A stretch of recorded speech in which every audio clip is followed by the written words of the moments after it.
avons, avec une équipe du labo de recherche à l'UC Louvain, fait une recherche pendant 2 ans sur la traçabilité de la filière du cacao en Côte d'Ivoire, mais aussi sa transparence et la déforestation qui est associée à cette filière. On a travaillé avec Trace, qui est une plateforme de scientifiques, on va dire, une plateforme indépendante qui cherche à tracer différentes filières, différentes commodités agricoles dans le monde qui sont associées à de la déforestation. Donc il y a le bœuf, l'huile de palme, tout ce que vous pouvez imaginer. Et les données du cacao ont été publiées du coup il y a moins d'1 an sur la plateforme en ligne de Trace, où on peut voir d'où vient le cacao à un niveau sous-national. Donc au niveau départemental en Côte d'Ivoire, on peut estimer les pourcentages de cacao qui passent par Cargill, Barry Callebaut, Olam, etc. Et quels sont les pays ensuite qui importent ces volumes. Et le travail qu'on a fait, c'est d'y associer aussi une estimation de la déforestation qui y est associée.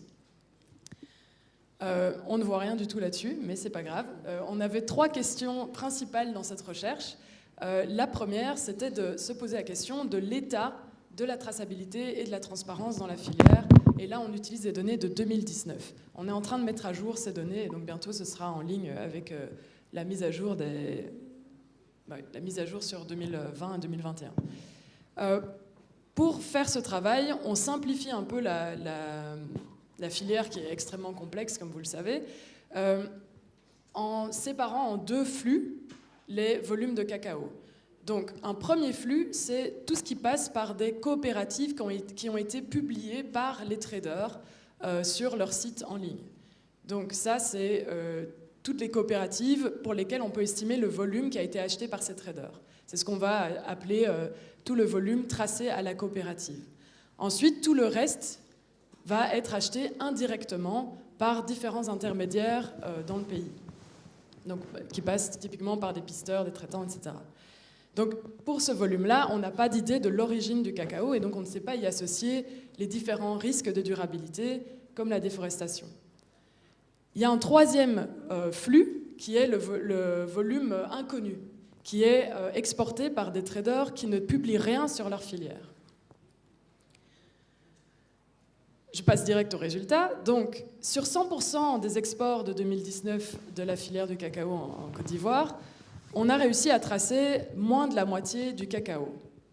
Ce qui laisse, du coup, 56% de la filière avec 32% qui sont exportés par des traders qui ne publient rien, donc on va appeler un volume non transparent, et 24% qui sont, du coup, exportés par ces traders qui publient leurs données, mais cette publication de données ne permet pas de couvrir l'entièreté de la filière, ce qui suppose que le reste est donc acheté indirectement. On est en train de mettre à jour ces données, comme je vous l'ai dit, et ce qu'on réalise, c'est que le 44%, il ne bouge pas trop. Par contre, dans le 32%, donc dans tout ce qui est bleu, ce qui est inconnu jusqu'à présent, on se rend compte que c'est en grande majorité de l'indirect. Évidemment, ce résultat se répercute sur chaque trader. On voit qu'il y a des traders qui ont 25% d'indirect dans leur filière, d'autres qui en ont plus de 70%. Et évidemment, ça se répercute sur les pays importateurs, avec ici la Belgique en 3e place. Je ne sais pas si ça fonctionne, non. Qui a plus de 50% du volume importé qui n'est pas traçable.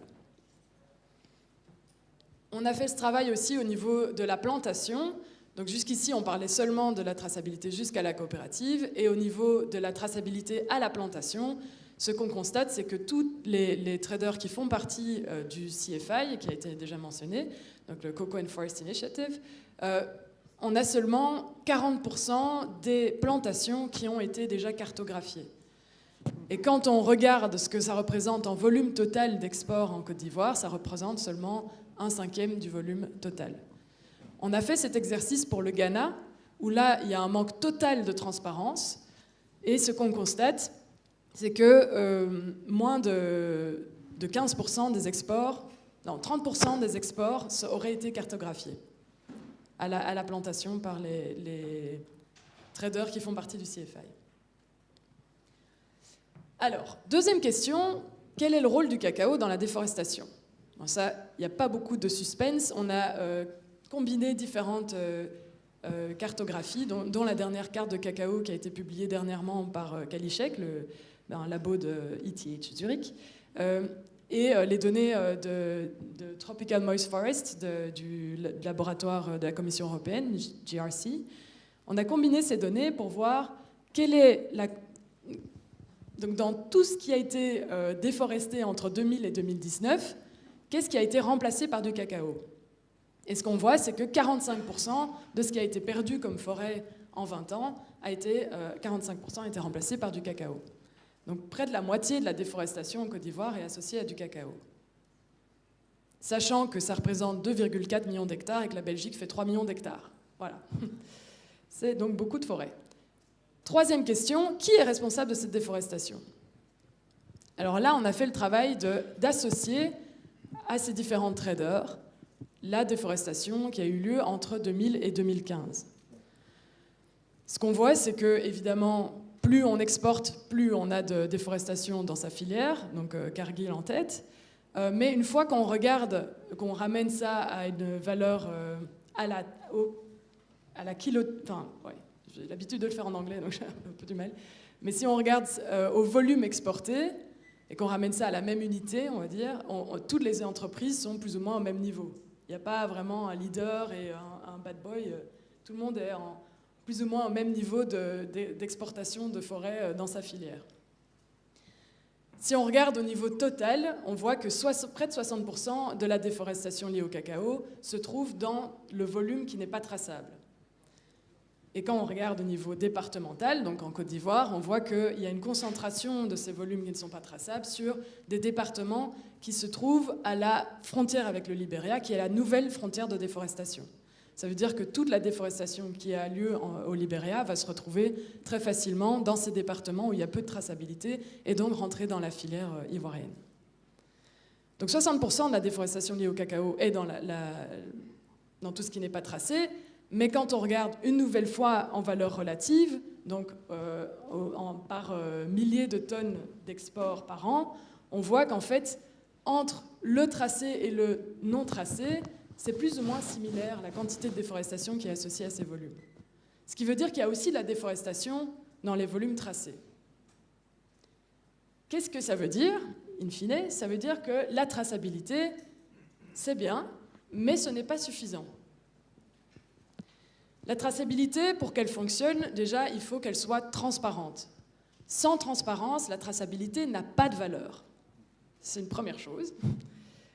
Ensuite, le secteur, dans son ensemble, doit travailler au-delà de ses filières propres. C'est-à-dire que la traçabilité ne sera jamais parfaite. Il y aura toujours des moyens pour le cacao associé à la déforestation de rentrer dans le marché. Elle est utile, mais pas parfaite. Et en plus de ça, il y a énormément de choses qui se passent en dehors des filières. Donc si moi, j'ai une filière de cacao et que je veux la tracer et pouvoir prouver que moi, mon cacao est clean, en fait, je ne règle pas le problème. Il y a toujours de la déforestation. Pourquoi? Parce que peut-être que ce cacao qui participe à ma filière prend énormément d'espace et va donc contribuer à de la déforestation indirecte, avec d'autres cultures qui vont aller déforester du fait de la présence du cacao sur le reste du territoire. Et donc si, au fond, le secteur du cacao veut vraiment préserver les forêts restantes, en fait, il faut se poser la question de qu'est-ce qu'on fait ensemble, au-delà de notre filière propre, au-delà de notre capacité à dire « ma filière est clean », comment est-ce qu'on travaille ensemble pour vraiment préserver ces dernières forêts? Deux pistes. La première, c'est qu'on a besoin de collaboration. On a besoin d'initiatives qui se font à l'échelle des territoires et on a besoin de préserver les forêts avec des investissements clairs. C'est-à-dire que si la forêt de Cavally, avec 67 000 hectares, n'a que 3 motos pour pouvoir surveiller, faire de la surveillance, ça ne va pas suffire. Et donc le secteur du cacao peut investir, peut soutenir la réelle préservation de ces forêts avec des moyens financiers. L'autre aspect, c'est que si chaque entreprise fait sa propre traçabilité en parallèle, ça ne nous permet pas d'avoir une vision d'ensemble de la filière, et donc ça ne va pas régler le problème non plus, parce que peut-être que cette filière est en fait recoupée par une autre filière, etc. Et donc ça laisse des trous dans l'ensemble de la filière où le cacao qui est associé à la déforestation peut s'immiscer. Donc ce qu'il faut, c'est une traçabilité au niveau national. Et c'est ce que les pays producteurs sont en train de faire. Et donc le secteur du cacao, les entreprises doivent soutenir cette initiative et l'utiliser. Mais pour pouvoir l'utiliser, il faut que cette initiative soit transparente. Et donc il faut aussi que les gouvernements des pays producteurs assurent une transparence de leur système pour que leur système soit utilisé, pour qu'ils puissent aussi garder un pouvoir dans cette filière. Sinon, en fait, tout le pouvoir va se retrouver dans les mains du secteur privé qui va avoir un énorme pouvoir de négociation, notamment sur les prix. Ce sera tout. Merci. Merci à vous.